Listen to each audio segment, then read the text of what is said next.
to present to you Dr. Martin Luther King, Jr.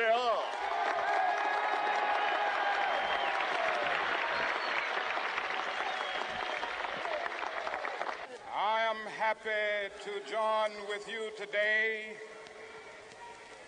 in what will go down in history as the greatest demonstration for freedom in the history of our nation.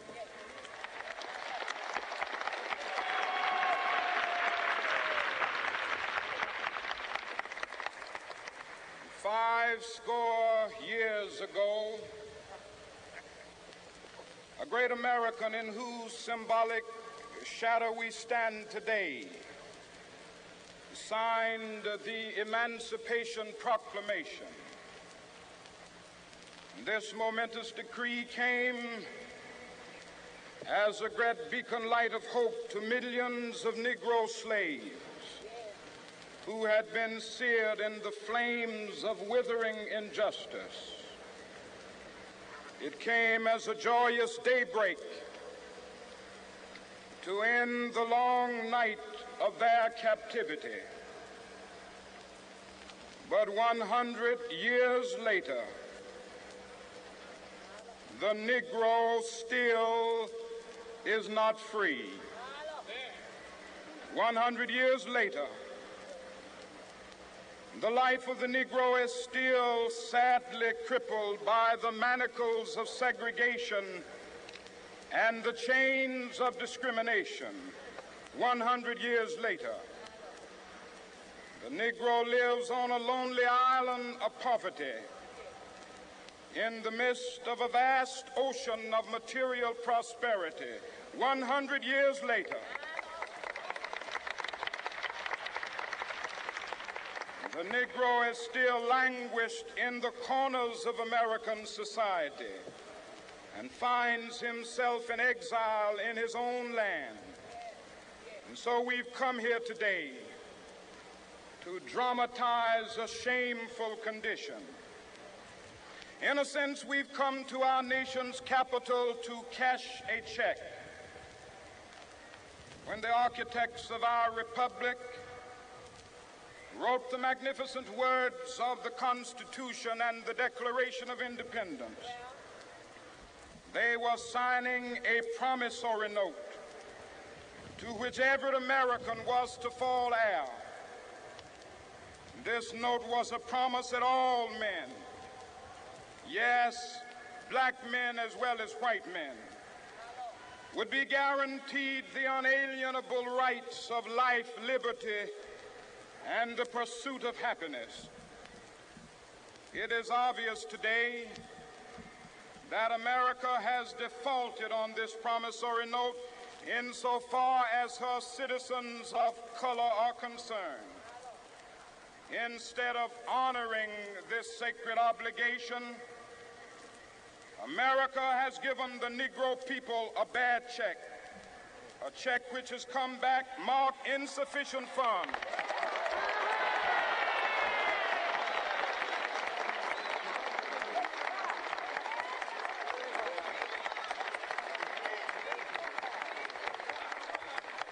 But we refuse to believe that the Bank of Justice is bankrupt. We refuse to believe that there are insufficient funds in the great vaults of opportunity of this nation. And so we've come to cash this check, a check that will give us upon demand the riches of freedom and the security of justice.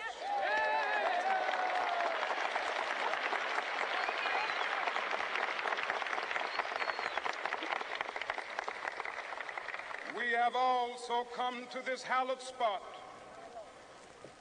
to remind America of the fierce urgency of now. This is no time to engage in the luxury of cooling off or to take the tranquilizing drug of gradualism.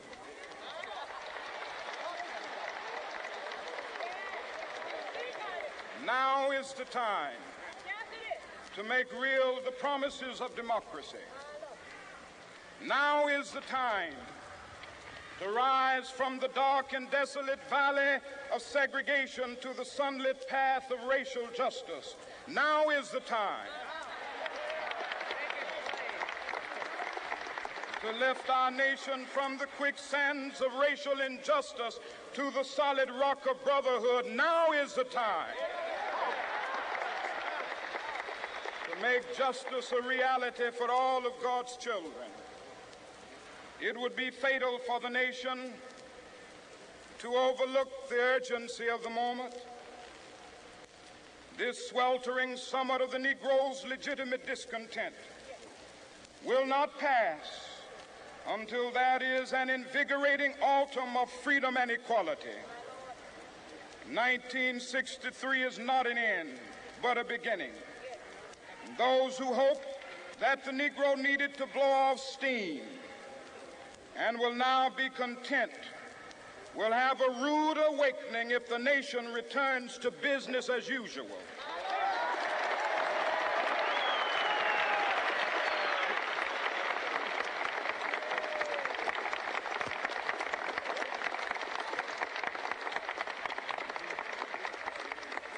There will be neither rest nor tranquility in America until the Negro is granted his citizenship rights. The whirlwinds of revolt will continue to shake the foundations of our nation until the bright day of justice emerges. But that is something that I must say to my people who stand on the warm threshold which leads into the palace of justice. In the process of gaining our rightful place, we must not be guilty of wrongful deeds. Let us not seek to satisfy our thirst for freedom by drinking from the cup of bitterness and hatred.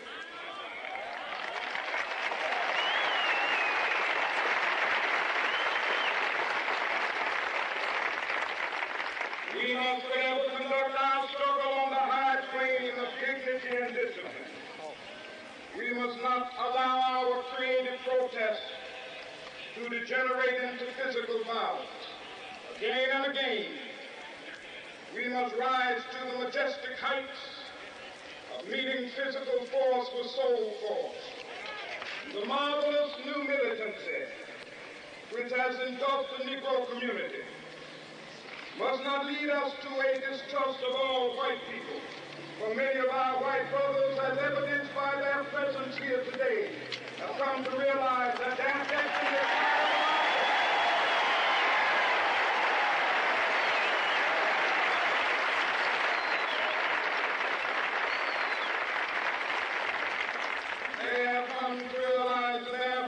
is inextricably bound to our freedom. We cannot walk alone. As we walk, we must make the pledge that we shall always march ahead. We cannot turn back. There are those who are asking the devotees of civil rights, when will you be satisfied? We can never be satisfied as long as the Negro is the victim of the unspeakable horrors of police brutality. We can never be satisfied as long as our body is heavy with the fatigue of travel, cannot gain lodging in the motels of the highways and the hotels of the city.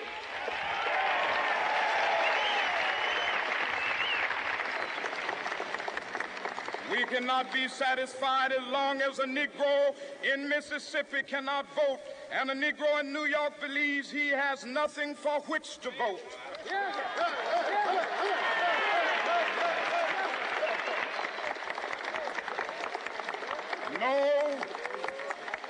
No, we are not satisfied, and we will not be satisfied until justice rolls down like waters and righteousness like a mighty stream.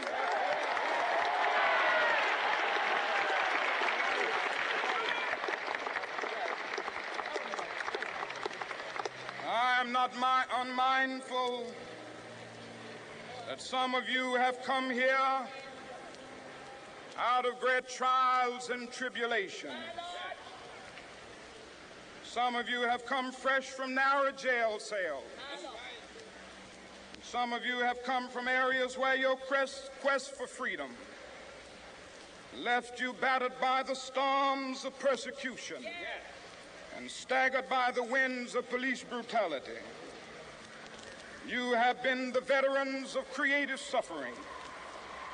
Continue to work with the faith that unearned suffering is redemptive. Go back to Mississippi. Go back to Alabama. Go back to South Carolina. Go back to Georgia. Go back to Louisiana. Go back to the slums and ghettos of our northern cities, knowing that somehow this situation can and will be changed. Let us not wallow in the valley of despair. I say to you today, my friends,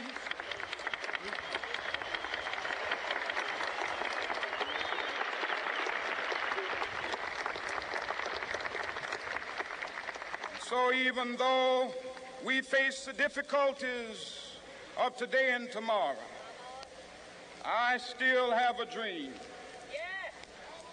It is a dream deeply rooted in the American dream. I have a dream that one day this nation will rise up and live out the true meaning of its creed. We hold these truths to be self-evident, that all men are created equal.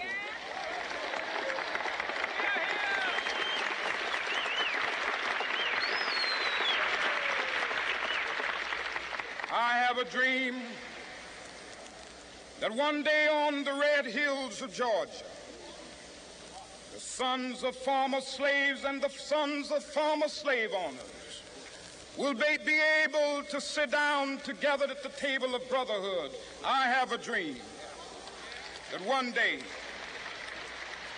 even the state of Mississippi, a state sweltering with the heat of injustice, sweltering with the heat of oppression, will be transformed into an oasis of freedom and justice. I have a dream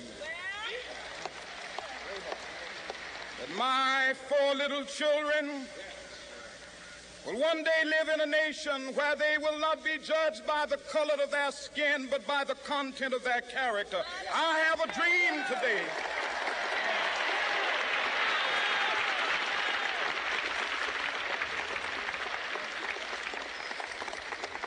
I have a dream that one day down in Alabama, with its vicious racists, with its governor having his lips dripping with the words of interposition and nullification, one day right there in Alabama, little black boys and black girls will be able to join hands with little white boys and white girls as sisters and brothers. I have a dream today.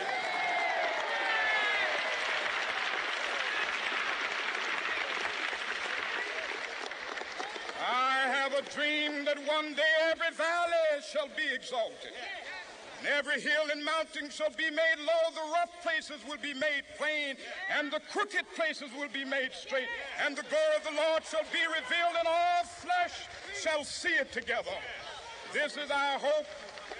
This is a faith that I go back to the South with. With this faith, we will be able to hew out of the mountain of despair a stone of hope. With this faith, we will be able to transform the jangling discords of our nation into a beautiful symphony of brotherhood. With this faith, we will be able to work together, to pray together, to struggle together, to go to jail together, to stand up for freedom together, knowing that we will be free one day. This will be the day. This will be the day when all of God's children will be able to sing with new meaning, "My country, tears of thee. Sweet land of liberty, of thee I sing. Land where my fathers died, land of the pilgrim's pride. From every mountainside, let freedom ring. And if America is to be a great nation, this must become true.